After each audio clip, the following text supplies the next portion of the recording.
मार्गशीर्ष एकादशी, द्वादशी, त्रयोदशीला पंढरपुरापासून जे मूळ ठाणं असलेलं यल्लामा देवी रेणुका देवीचं ठाणं कासेगाव, या कासेगावच्या यात्रेचा शुभारंभ आज होत आहे.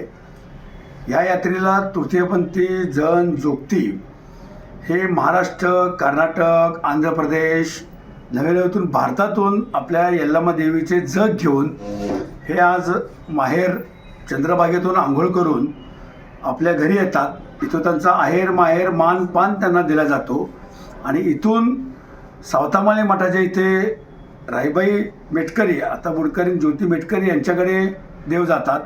तिथे मानपान घेऊन ही यात्रा कासेगावला जाते आणि कासेगावला गेल्यानंतर उद्या कासेगावमध्ये भक्तांना गंध, लिंब, नैवेद्य हा दाखवला जातो आणि परवा दिवशी ह्या यात्रेची सांगता होते. गावातून देवीची पालखी निघते, 3 मानकऱ्यांच्या घरी पालखी जाते, तिथून ती देवी किचत जाते आणि यात्रेची सांगता होते. अशी या यल्लामा देवी कासेगावची तृतीयपंथींची भारतातील सगळ्यात मोठी यात्रा आज सुरू होत आहे.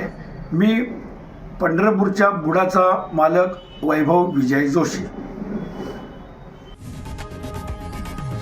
लोकशाही मराठी ऐका, पहा, जागरूक रहा.